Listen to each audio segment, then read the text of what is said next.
If you had unresolved and endless debates about topics such as can a fish be soaking wet? If a tree falls in the woods with no one around, does it make a sound? Is the removal of polling places a racist act? Is there systemic racism in America? Or can someone love you and cheat on you at the same time? If these have been unresolved and endless debates, you need to listen to this episode of Out of the Box 777 to learn how to successfully end these debates and others just like them, to get people to see the light or plainly admit they're content to stay in the dark. Greetings. Welcome to the inaugural kickoff show of Out of the Box 777. Hence, the box, the dog getting out of the box. And yes, and what do I mean by getting out of the box? I mean, getting out of what we're told we should do, or what we're told how to do it, or when to do it, or the reasons we should do it. It's actually coming to an understanding for yourself, having a critical understanding of what you're doing or what you're saying, and doing it because you want to, not because you're told to or you think that's the only way. So we're getting out of the box. We're getting out of the idea that I can only think one way or things can only happen one way. And we're going to talk about two concepts today that I believe keep us in the box when we mix them up or when we use them improperly. And those concepts are definition and concept. And the reason I believe that most people cannot win an argument or find closure in an argument or disagreement is because at least one of them are arguing concepts. And concepts are ambiguous, they're confusing, they're subjective. A concept is what you think it is. And then the definition is what it actually is. But let's not take my word for it. Let's look at some actual definitions so we can get this going. If we look at the definition of concept, the definition of concept is an abstract idea, a general notion. Abstract. In other words, it's not concrete. It's not built on something. So this is how a concept can just be totally just messed up and take you out of an argument or out of a stream of thought and then have things get real convoluted. You could be saying, well, based on what you're saying, then this would be true. And then if you're arguing concepts because someone is not specifically told what they're talking about, you say, oh, I didn't mean that. And when you argue concepts, that's what you hear people say, oh, I didn't mean that, or that's not what I'm saying. And then you're like, well, what exactly are you saying? And then they say, well, I'm alluding to this, or I mean to this.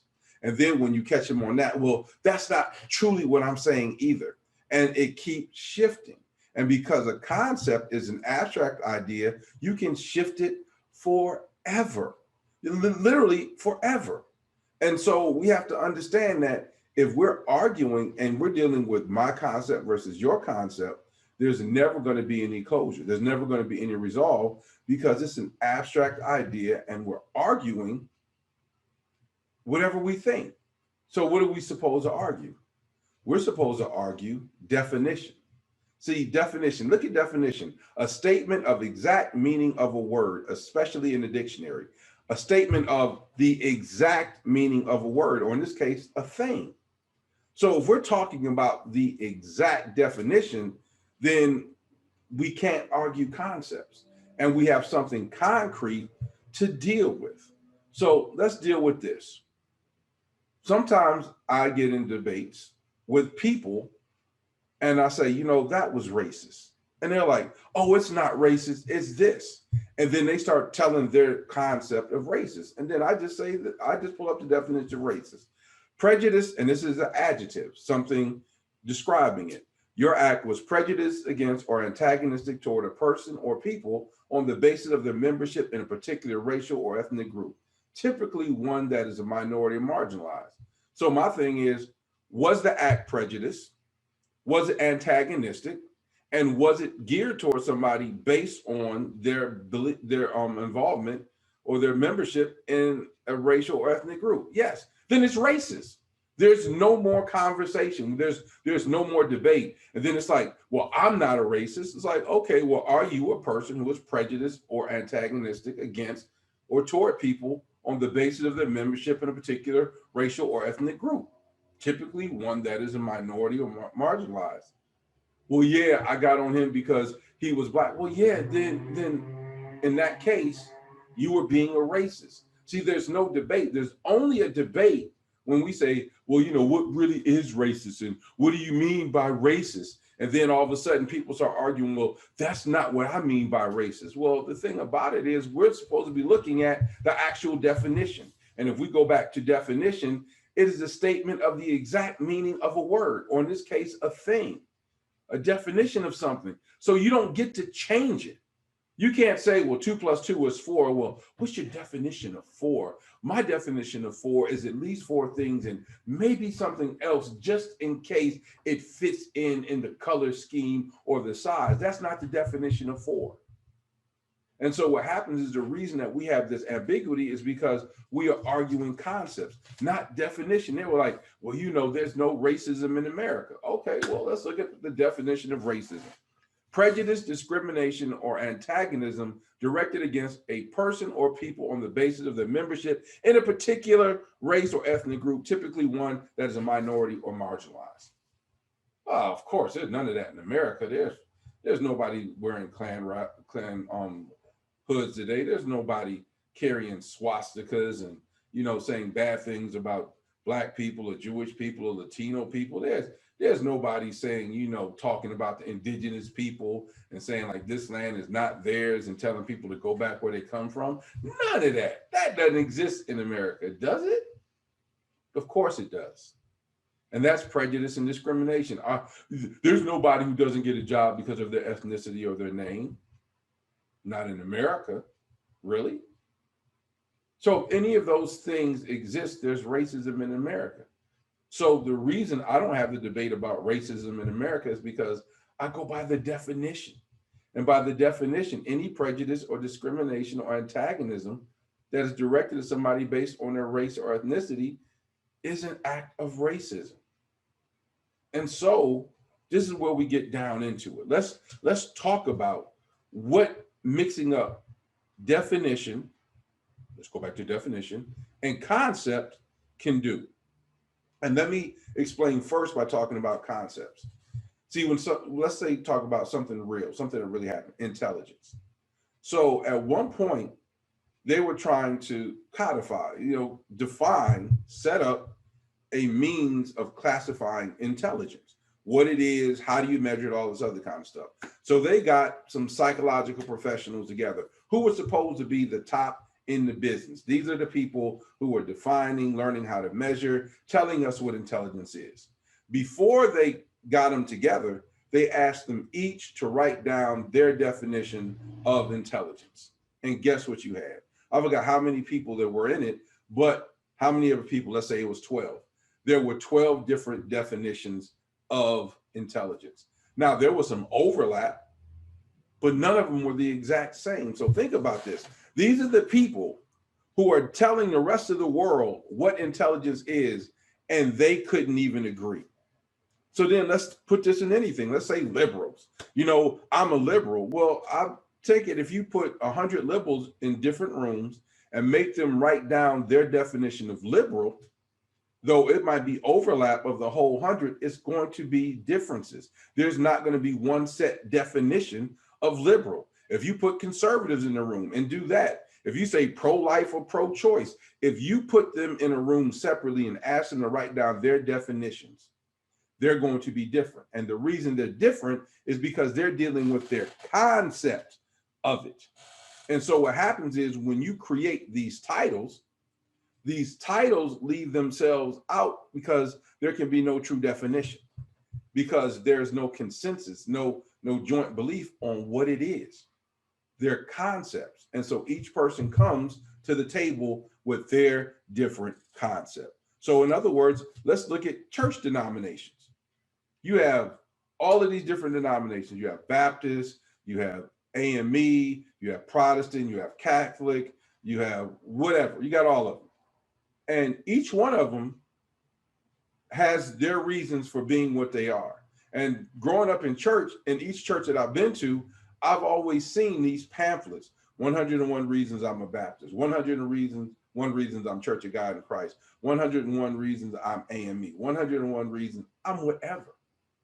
And the thing about it is, they're all arguing their concept of Christianity.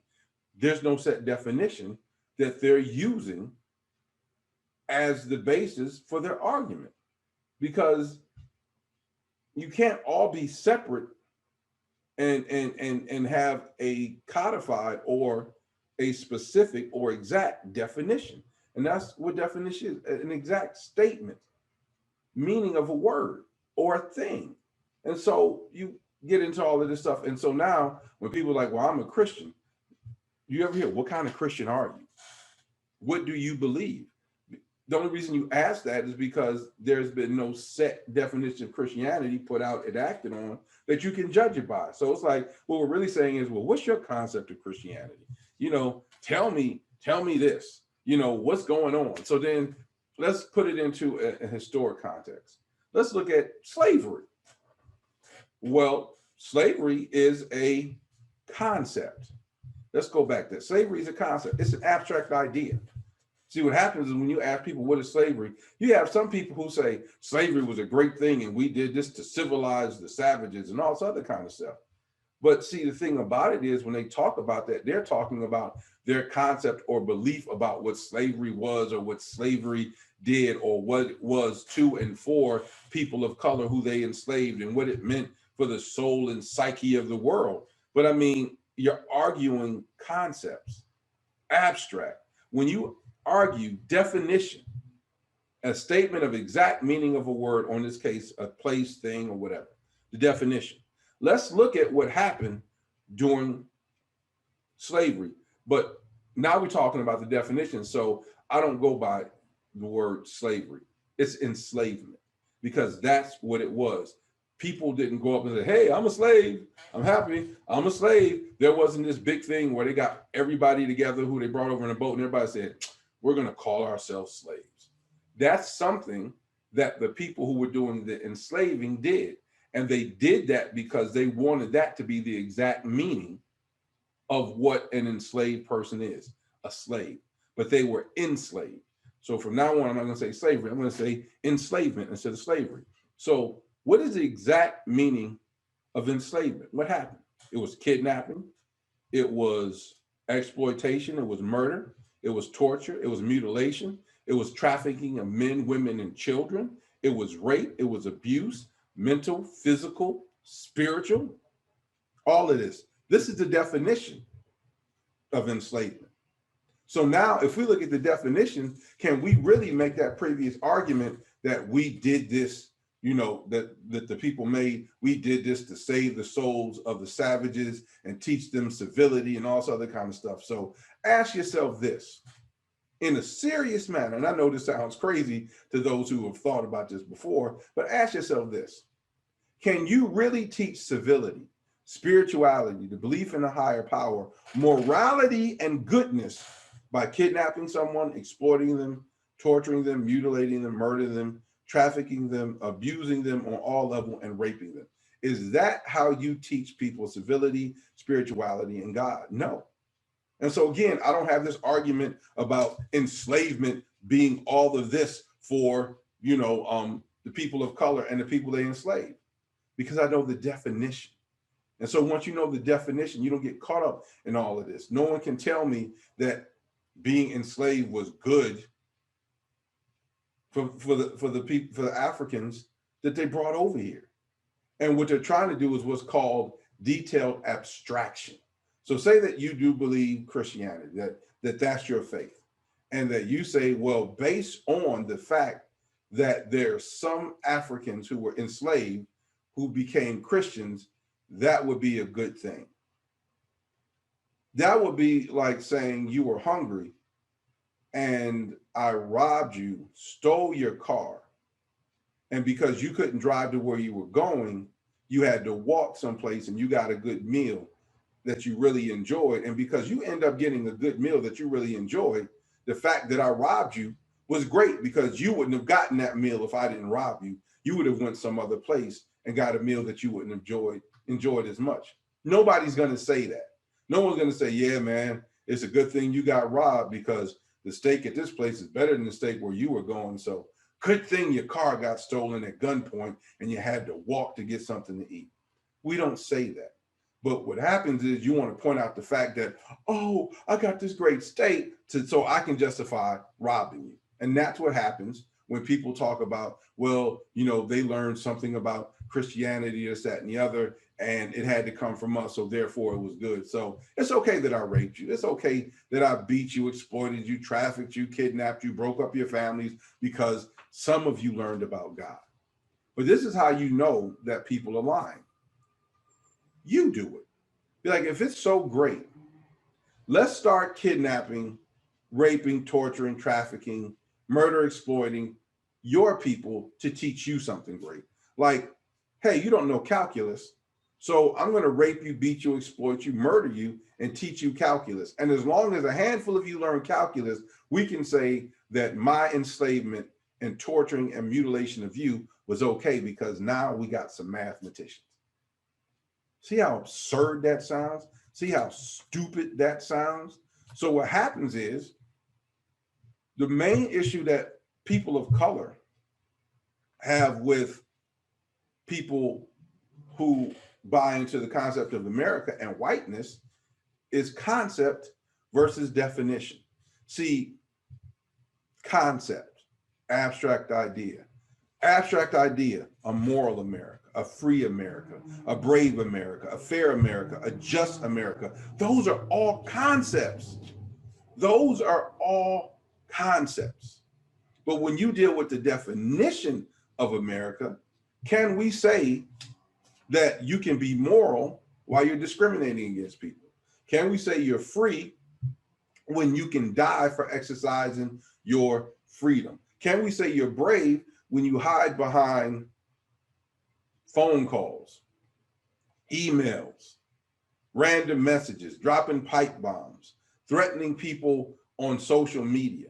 Can you really say that's brave? Can you say it's fair when people are treated differently based on their ethnicity, race, sexual orientation, whatever? Can you say it's fair? And can you say it's just when the same acts are not treated in the same way as far as reward or punishment? No, you can't. And so by the definition of America, looking at the concept of America, there is a problem. See, let's go to this. And this is for the argument for people who's like, well, words don't matter. It's about what you intend, this, that, and the other. If I just say randomly, fan, grapefruit, bowl, table, and then I say extract meaning from that, because there's something meaning in it because I mean something by all those. What meaning are you going to get from that? What meaning are you going to get from fan, grapefruit, bowl, table? You're not, because they're not coherent thoughts. They have nothing to do with each other. And the only connection is the one that in my mind. And unless you can read my mind, I don't know. So we can't go by people's, oh, this is my concept of it, this is my idea, unless that idea is expressed and codified in a definition that we can base ourselves off. So look at this. This is the concept of America. Look at the hands. Look at the flag over the land. And it says what does it say? God, I can't even read it because it's so small and I can't read it. God shed his grace on thee. Look at the Statue of Liberty with New York in the background. Look at the houses with the flags on it. This is the concept of America. And this is a concept that we are told to accept. This is a concept that we are told to accept as people of color who've experienced the definition of America. And when we don't accept this concept, we are ostracized, told that we're being divisive, and we just want to spread hate. But this is our definition of America. This is what America looks like to us. This is what it looks like. It looks like water hoses, police and police dogs. And believe me, none of this stuff is old or new. It is what it is. You got people in full military guard guarding the Capitol. And all of this is intermingled from different generations, but it's all America. And so we have an issue. You can't have a different concept and definition and ask for there to be unity. You can't have a discussion or an argument or any kind of discourse, and you're talking about a concept and a definition that conflict with each other. You can't do it. And so this is why we are in such turmoil. And this is the main problem that we have as people of color dealing with America. One of the most pressing issues and most divisive conflicts that exist between people of color and America is America is content with claiming the concept, and people of color want America to embrace and live the definition of its concept. See, a lot of white people and people who are of affluence are happy to embrace the concept of a free, brave, fair, and just America without ever having to put it into practice, without it ever having to be the definition. We just supposed to accept it. It's like what James Baldwin said, I can't trust what you say because I can see what you do. I watch what you do. So you can't tell me there's fairness, but I have to go through different hoops, jump through different hoops, or go to different measures because I'm Black. There can't be, fairness if I have to run farther, if I have to jump higher, if I have to be smarter. And so now let's deal with this in a practical application because like, I said, we're dealing with this in a practical application. And so my screen sharing just went off. So guess what? We're back and it's cool and it's all right. So let's deal with practical application. One time I was pulled into the office of a place where I was working at, and I was just maligned by the first and second in charge. They told me how my behavior was killing morale. It told them how people were unhappy. They weren't sure what I was doing. And so they wanted me to go out of my way and obey rules and regulations that didn't apply to anybody else but me. And they wanted to do it so they could explain my behavior and my job to my fellow employees. And it was about a half hour, and I sat through it and I listened to it. But see, I'm about definition, not concept. And they gave me the concept of what I was doing. I said, okay, pull out my job description. And they got these blank looks on their faces. I'm like, what? I said, pull out my job description. Now, the reason I told them to pull out my job description is because my job description is the definition of my job. It is what I agreed to do and what they asked me to do to get the job. And so I said, okay, I've heard what you said. So just for clarity, look at my job description and point out what in my job description I am guilty of not fulfilling that has me in here and you talking about me. And literally it was about 2 or 3 minutes of silence. Nothing. And then I said, exactly, which is why I'm out. And I don't want to talk about this again. And I got up and I walked out of the office and it was never brought up. See, they were arguing a concept, and based on their concept, I was the most terrible employee on the planet. Like, I was wretched, terrible. But when I asked them to break down based on definition what I did, they had nothing to say. And this is what I'm talking about when I'm talking about coming to some closure, having some resolve and some arguments, not being able to go back and forth forever. See, once you get down to the definition, you put people in the position where they're either going to acknowledge the definition or admit they care nothing about the definition and it's all about their concept. And then, so I'm going to give you one more example, and then we're going to be out. If you ever worked in the school, I don't care your position, whether you are a teacher, whether you are a principal, whether you work in the guidance office, whether you're a janitor, whatever you are, at one point, you're going to be a hall monitor. It just happens because kids are going to do what they want to, and especially if they're running late for class. So as a hall monitor, I used to watch people go back and forth with kids about their demeanor in the hall. And they would say, stop running. And the kid's like, I'm not running. Well, I think you're running. Well, I don't think I'm running. And they would just be going back and forth. And you would watch some of these long drawn out, they were like soap operas. And it's just like, wow, like they're really doing this. And I'm like, okay, whatever. I would stop a kid and the kid would be like, I wasn't running. I'm like, I didn't say you were running.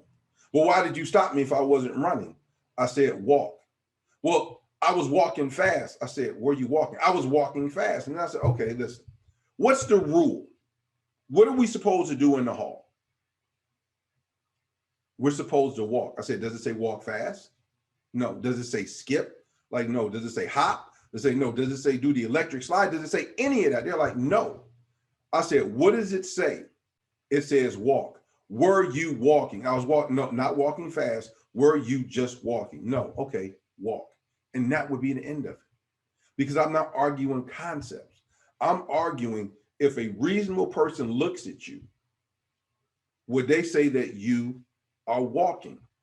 And I mean, and we know what we mean when we say walking in the hall. We mean at a moderate, safe pace to guarantee the safety and well-being and movement of everybody. And so if you are violating that, then you're not walking in the concept, I mean, in the definition of what we're talking about. So were you walking? No. End of conversation. That's it. Because once you argue definition, it comes to closure. Because either you're going to argue who has the best working model for living that definition, or you're going to find out someone is just arguing a concept and then they have no basis whatsoever. So in this, don't argue concept. It's ambiguous. It's abstract. It goes away. It goes away. And if you argue definition, it is the exact, what is it? Well, it's the exact thing that it is. It's the exact description of what something is. And then that's how you have an argument. So, and out of the box, we're going to be arguing, discussing from, talking in the vein of definitions, not going to get into some concepts. Now, if I'm having a fun show and I'm just going there or I'm on one, I might. Or if I'm just on one and I'm being ignorant, or I'm on one because I think I got a point, I'll point out like, this is my concept, not a definition. This is my concept. And this is what I want to be. And I'll be like, I disagree with the definition. I won't change the definition. And if we ever argue the definition, I will lose. But I'm going to always be honest about whether I'm talking concept or definition. And I'm only going to really argue from concept when I'm being ignorant and I know I'm losing. And so I'm just going to be ignorant. I'm going to say, I'm being ignorant. But then you're going to know that this is not a serious thing that I'm doing. It's just my way of venting. And then I'm going to come back and say, how do we actually deal with the definition of what it is and come to some kind of understanding or conclusion? So in the end, get out of the box. Like the little doggy, get out of the box. Get out of your concept. Argue the definition. Become a critical thinker, and it will help you change your world. That's all I'm saying. Get out of the box.